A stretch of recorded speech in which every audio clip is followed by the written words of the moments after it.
Hey guys, Rich here at the Ultra Motorsports warehouse in Fort Wayne, Indiana. Looking at this 64 Lincoln Continental Convertible. This vehicle, there's some topside videos and some stuff like that on YouTube right now. What this potential customer wanted was to see the video of the underside of this car and kind of look for any kind of bad spots or anything like that. So we're going to start back here at the passenger side, rear quarter. Kind of look at this usual suspect area. As you can see, everything looks pretty nice. Looks like factory undercoat under there. Looking at the trunk floor, I don't really see anything that's concerning right now. That all looks pretty typical. Looks like we got a couple little pinholes right here. Right, 1, 2. Well, it could be, that might be through. This is undercoating, but these could be through. So, but that's I would not get into that issue of fixing that crap, like that little thing. We got more factory undercoat here. Again, it's very difficult to not have one of these Lincolns that's undercoated. It was only like a $40 option, I believe, back in the 60s, and most people just went ahead and opted for it, okay, because it is a unibody car, so there's not like a big, there's not a huge frame underneath the car. It's a unibody, so everybody, was sold to protect this thing because it is what it is. So as we look here, I don't see anything of any concern. This all looks very good. These body frame pieces look good. All that looks nice. As we look at them from this side, they all look in good shape as well. Same thing over here. I don't see any issues whatsoever. Everything looks very presentable. Okay, we'll make our way underneath the car. We're facing the front end here right now. So we're gonna look straight up in here. We'll look at the, the mounting points for the towers and stuff like that. Make sure everything looks appropriate. Leaks, yeah, there's probably a seep right here at the rear end, and there's probably a seep in the oil pan, but yeah, old cars leak. We don't go around chasing leaks forever and ever and ever before we sell them. The cars would never leave the lift, okay? So everything on the underside here looks very nice. I don't see any issues up in there. Let me try and focus. Yeah, all that looks very presentable. So we got a recent muffler system.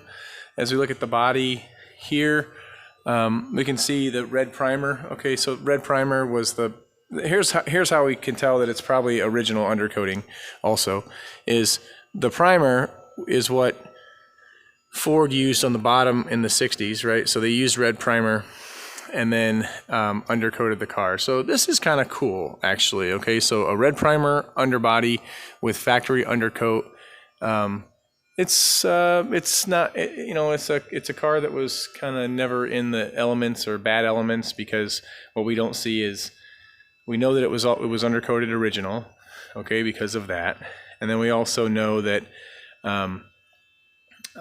it's not had placement floors or anything probably either. So as we look at kind of the areas along the driver's side here, there's always going to be some spots where this undercoating is flaking off. That's rubberized undercoating. Okay, just sometimes it flakes off a little bit, but all this looks really presentable and nice. So I'm going to walk down the driver's side of the car right now, kind of like this, and then I'll kind of come back this way. So right here, looks like the car got a little gouge. Something, maybe they ran over something or something hit it right here. Didn't poke through, it looks like, but it definitely put a little gouge in the car there. What we have here, all this looks good.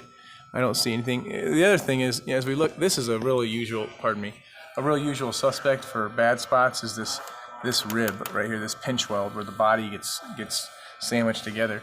And this looks really nice. Okay, so everything looks really nice on this part of the car right now. Yeah, so that looks really, really good. As we look down the rest of the driver's side. Everything looks nice. Factory drain plugs, you know, those look good. Again, we see a little bit of a little wetness under the oil pan or the transmission pan here, and the oil pan also maybe. All, you know, or some of this could be blowback from the oil pan back this way, like as it's driving. Not quite sure, but the body looks nice under here at any rate. Okay. Let's see. I'm going to turn around, so I'm facing the rear of the car now.